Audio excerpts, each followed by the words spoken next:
Hello everyone, welcome back to my new blog. কেমন আছো তোমরা? আশা করি সবাই খুব ভালো আছো, আমিও ভালো আছি। এখন দুদিন কোনো ভিডিও দিতে পারিনি, শরীরটা একটু খারাপ ছিল।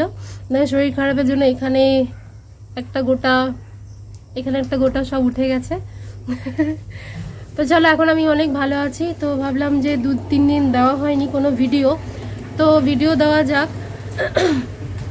আর সকালবেলা উঠেই না, ঘুম থেকে উঠে চিরচির করে বৃষ্টি, সেই যে সকাল থেকে হয়ে যাচ্ছে, এখনো হচ্ছে। এখন একটু কম আছে, দেখো একদম মেঘলা ওয়েদার। আর ইনার অবস্থা দেখো, এখন হচ্ছে লেবু আনতে যাচ্ছে এখান থেকে। এত জঙ্গল হয়ে গেছে, বর্ষাকালে প্রচুর জঙ্গল হয়ে যায় এখানে। দেখো অবস্থা, ওই দেখো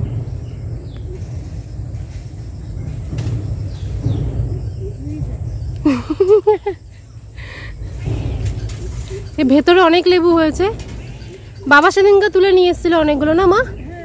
এই দেখো এখানে একটা, ওই দেখো আর একটা আছে মা। সবই দেখো পেকে গেছে। আমি যদি ভেতরে যেতে পারতাম তাহলে তোমাদের দেখাতে পারতাম, কিন্তু ভেতরে যাওয়া যাচ্ছে না। মা নিচের দিকে অনেকগুলো, আমি তোমাদের দেখাচ্ছি মা কতগুলো লেবু আনলো। অবস্থা দেখো, এত জঙ্গল হয়ে রয়েছে, মনে হচ্ছে যেন আমরা জঙ্গলে বাস করি। তুমি বাটি নিয়ে গেছিলা? দেখো কতগুলো লেবু, দেখেছো কত বড় লেবু, এক একটা গাছের লেবু।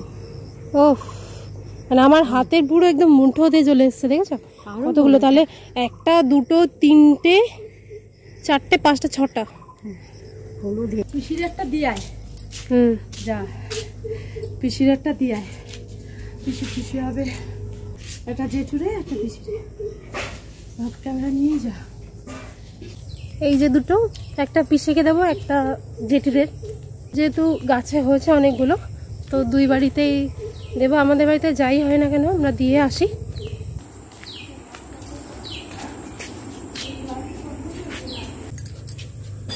লেবু গাছ থেকে মা পারলো। এটা হচ্ছে ট্রাইপড, ওই যে ভিডিও বানাচ্ছি তাই। ভিডিও বানাচ্ছি তো ট্রাইপড লাগিয়ে তারপরে ভিডিও বানাচ্ছি। তো ট্রাইপডটা দেখে পিসি বললো, এটা কি করছিস, মানে এটা কি?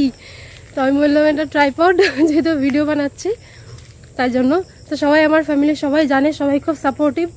আজকে তোমাদেরকে দেখাবো পেয়ারার জেলি কিভাবে ন্যাচারাল পদ্ধতিতে বানানো হয়, কোনো রকম ফুড কালার ছাড়াই। আমি ডিটেলসে দেখাবো, তো পুরো ভিডিওটা দেখতে থাকো। আশা করি ইজিলি বাড়িতে বানাতে পারবে। পেয়ারাগুলো ভালো করে ধুয়ে নিতে হবে।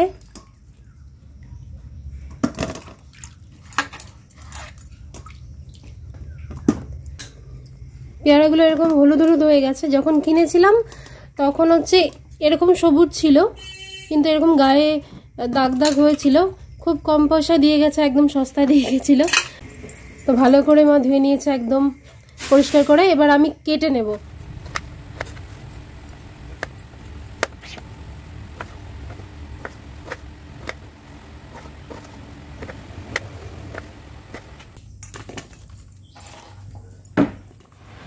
দেখো আমার কাটা হয়ে গেছে, পেয়ারাগুলো পুরো 1 গামলা হয়ে গেছে। এরকমভাবে ছোট ছোট করে কেটে নিতে হবে। গন্ধটা হচ্ছে লেবু না? হ্যাঁ, কি সুন্দর গন্ধ। এবার লেবু দুটো কেটে নেব। না, আমার লেবু কাটাও কমপ্লিট হয়ে গেছে। মা ওইদিকে রান্না বসিয়ে দিয়েছে। আজকে টক ডাল হবে, আমড়া দিয়ে ডাল হবে, আর ভাজা হবে। এখনো ডিসাইড হয়নি যে কি হবে। তো ডাল হবে, এইটুকুনি ডিসাইড হয়ে গেছে। তো ডালটা বসিয়ে দিয়েছে, আর ওইদিকে ভাত বসিয়েছে না মা? ভাত বসিয়েছি, বাস। মা প্রেসারে সেদ্ধ করে নিয়েছে। তোমরা চাইলে এমনি গামলাতেও বা কোনো কড়াইতেও সেদ্ধ করতে পারো, কিন্তু মা তাড়াতাড়ি করার জন্য এটা করে নিয়েছে।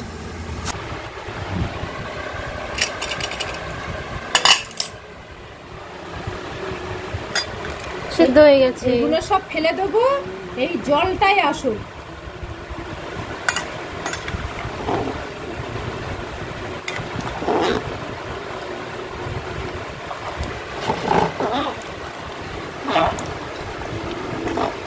একটু এভাবে ঘেটে নিলি, একটু ঘেটে ঘেটে নেবো, তারপরে ছেঁকে নিতে হবে। এবারে এই সবকটা লেবুর রস বের করে নিতে হবে এইভাবে। এই যে লেবুর রস বের করা হয়ে গেছে।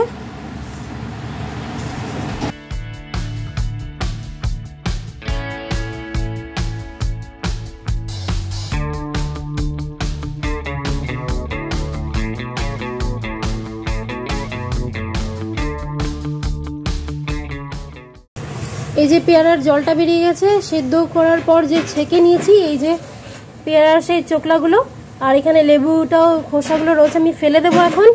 আর এইটা দিয়েই আসল প্রসেসটা তৈরি হবে।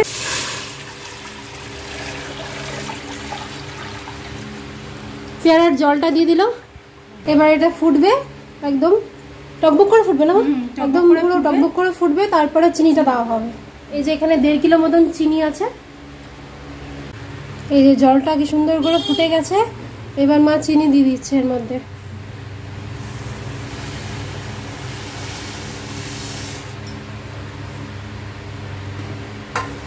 এর 2 লিটার মতো জল আছে, আর 1.5 কেজি মতন চিনি আছে।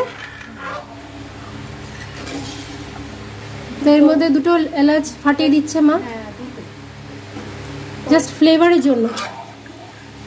বেশি দিলাম না, কারণ পেয়ারার সেন্টটা থাকবে। হ্যাঁ, পেয়ারার যে একটা নিজস্ব সেন্ট আছে, যেটা একটা গন্ধ আছে, সেটাও থাকা উচিত। 10 মিনিট পর চলে এসেছি, এরকমভাবে ফুটছে।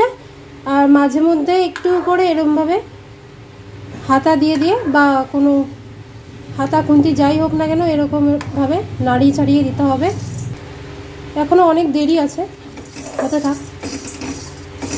10 মিনিট পর চলে আসলাম। এই যে ফুটটা হচ্ছে, কি ফুট মা বলে এটা? এটা সর্ষে ফুট। মা যখন আমাকে বলেছে তখন আমি হাসছি, কারণ আছে মা যে এই কথাটা বললো। মা যখন ছোট ছিল, মায়ের বাবা তখন গুড় জাল দিত, মানে আমার দাদু গুড় জাল দিত, তখন হচ্ছে এরকম ফুটটা আসতো। তখন উনি বলেছেন যে এটাকে সর্ষে ফুট বলে, ঠিক আছে, এই জন্য বললো। তো এই যে গ্যাজাগুলো দেখছো, এই গ্যাজাগুলো মা তুলে দিচ্ছে, তাহলে একদম কাচের মতো পরিষ্কার হয়ে যাবে জেলিটা, দেখতে সুন্দর লাগবে, তাই জন্য এগুলো তুলে দিচ্ছে। দেখো, তা আমরা কিছুই জানি না এটাকে কি ফুড বলে। মা আমাকে যখন বললো আমি হাসছিলাম, কারণ আমি জানি না যে এটাকে কি ফুড বলে। এরপরে আমরা কি ফুড আসবে বল? এরপরে বাতাসা ফুট। এরপরে বাতাসা ফুড আসবে। আচ্ছা, এই সর্ষে ফুটটা এসছে, এরপরে এবারে এই লেবুর রসটা দিয়ে দেবো। এই লেবুর রসটা দিয়ে দাও। তো কালারটা কি মিষ্টি এসছে, গুড়ের যে কালারটা হয় সেটাই এসছে, কোনো ফুড কালার ইউজ করা হবে না এর মধ্যে, একদম ন্যাচারাল, ভালো লাগে। আর সুন্দর একটা স্মেল এসছে, খুব সুন্দর। এছাড়া এখনো অনেকটা বাকি, আরো বাকি। 5-7 মিনিট পর চলে আসলাম আবার, না 10 মিনিট হয়ে গেছে। এই যে এরকম ভাবে ফুটছে, এটা কি ফুড? বাতাসা ফুট। বাতাসা ফুট। এই যে হাতা থেকে পড়ছে না, অনেক মানে দেরি করে করে পড়ছে, তাহলে ভাববে হয়ে গেছে। দেখতে পাচ্ছে? হ্যাঁ, দেখা যাচ্ছে। তো এগুলো চেক করে করে নিয়ে তারপরে তোমরা নামাবে। প্লেটে নিয়ে একবার চেক করার জন্য নিল। এই যে আস্তে করে করাচ্ছে, এই যে আস্তে করে করছে, এই যে এবার হয়ে গেছে।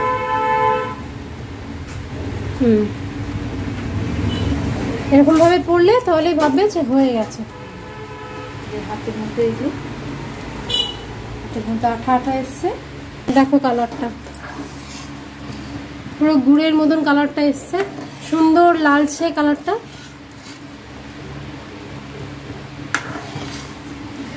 এটা হয়ে গেছে। এবার এইভাবেই মা গ্যাস অফ করে দেবে, এখানে রাখা থাকবে। আর ঠান্ডা হয়ে গেলে বিকেলের দিকে ভরবো, কাচের বয়মে ভরলে অনেকদিন থাকবে। কত সুন্দর থিকনেস এসছে, এই দেখো খুব সুন্দর এসছে থিকনেসটা। এবার এই যে বয়মগুলো, এই বয়মগুলোতে ভরে নেবে মা।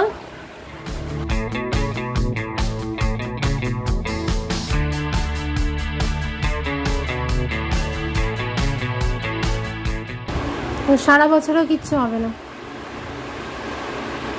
কালারটা এত দারুণ, ফোনে ঠিক বোঝা যাচ্ছে না, কিন্তু কালারটা খুবই মিষ্টি, একদম ন্যাচারাল পদ্ধতিতে বানানো। তোমরা দেখতেই পেলে কিভাবে বানালাম। তো সবাই বাড়িতে ট্রাই করো, আর কেমন হয়েছে আমাকে কিন্তু কমেন্ট বক্সে জানিও। আর যদি ভিডিওটা ভালো লাগে তাহলে অবশ্যই লাইক করে দিও, আর আমার চ্যানেলটা সাবস্ক্রাইব করতে একদমই ভুলো না। সবাই খুব ভালো থেকো, সুস্থ থেকো, দেখা হচ্ছে নেক্সট ভিডিওতে। টাটা।